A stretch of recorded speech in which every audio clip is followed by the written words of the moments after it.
Hello everyone, I am the Golden Scouter, and welcome to my Dragon Ball Super, episode 128 review. If you're a regular viewer of mine, the title may come as a surprise to you. Holy crap! Golden Scouter actually likes an episode! Yes, comment section, I too can like an episode whenever it is actually competently directed. When I heard about this episode some weeks ago, I heard there was going to be a good Vegeta moment planned for it, and I was immediately skeptical, thinking it was going to be some stupid ass-pull attack like the Gallic Gun times 100, or something similar to his attack in 126. So let's just jump into this episode review. The episode opens up with Vegeta trying to turn Super Saiyan, and ultimately failing because he has low stamina. For real this time! So to all the people who tried to excuse Vegeta running out of stamina in 126, only to be healed by 127 by saying that this is the result of switching writers episode to episode, that argument is 100% bullshit now, because we transitioned from 127 to 128, and Vegeta has the low stamina like he's supposed to. So that excuse is no longer valid at all. And what makes this episode so great, like I just said, the whole low stamina thing actually means something. Because unlike Goku, who was at low stamina against 3 Universe 2 fighters and just fought at the classic Dragon Ball pace, Vegeta is clearly struggling here in this episode, and he got his ass whooped. Sure, Vegeta didn't technically do anything against Jiren, but Vegeta wearing his emotions on his sleeve and him realizing that he and his family may be erased, coupled with his never say die attitude, just brought such a great Vegeta episode. A genuinely good one. I know that his tough guy attitude is part of his personality, and most likely a facade at this point, but if he actually kept progressing as a character in Super, instead of going back to his whole, "I'll surpass you one day, Kakarot," I think that we could have had way better Vegeta moments throughout this entire series, instead of just a couple of instances here and there. Also, this episode may have the best soundtrack placement in the entire show. The soundtrack really sold the great moments in this episode that much more. So, while I liked Vegeta a lot in this episode, it wouldn't be a Golden Scouter review without some criticisms of it. And I'm going to start with Jiren. Remember when Vegeta knocked out Frost in the Universe 6 tournament, and he went flying out of bounds like a speeding bullet? Why is it that Jiren can't do something like that to his opponents? Anytime someone like Freeza or Vegeta gets sent flying, they always hit a piece of rock or something which protects them from being knocked out. Which is blatant plot shielding, make no mistake about that. I mean, he was hanging onto a rock by his boots. That really took the cake. But onto Jiren himself, and something I've been noticing.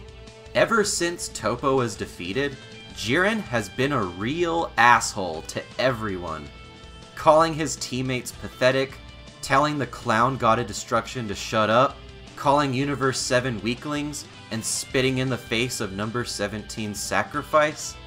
It is really transparent that they are doing that, so we view Universe 7 as the good guys, and Jiren as the bad guy. I like the idea of things being more gray, nobody really being the good guy or bad guys in this tournament, really just fighting for their universe. But apparently, the Dragon Ball Super staff really wants us to root for Universe 7. Especially when you consider that Jiren just had his tragic backstory revealed, and they just left it at that, never really trying to follow it up to make Jiren a more likable character. So on to Goku's portion of the episode. If Vegeta could shoot out Ki to restore Goku's stamina, and the humans were able to donate their energy to the Genki Dama, why couldn't they just do that from the sidelines? Just donate energy to Goku? But better yet, why not just tell Zeno, "Hey, wanna see something cool?"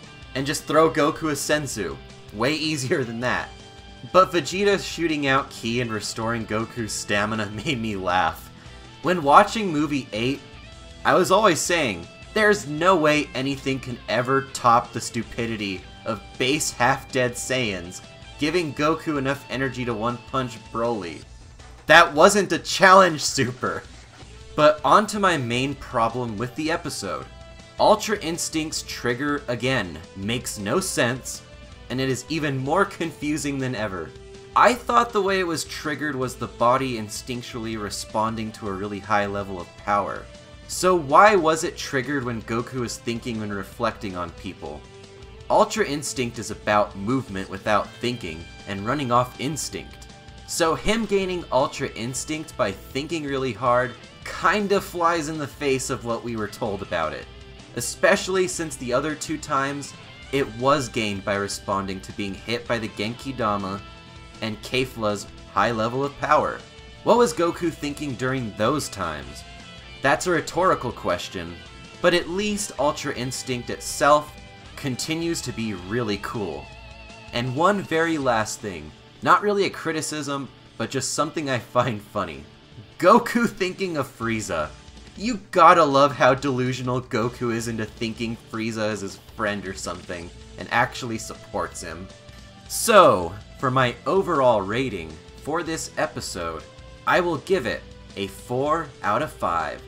This was a well-directed episode, and I honestly can't say that about many episodes in this tournament, since it has been mostly a hollow hype fest.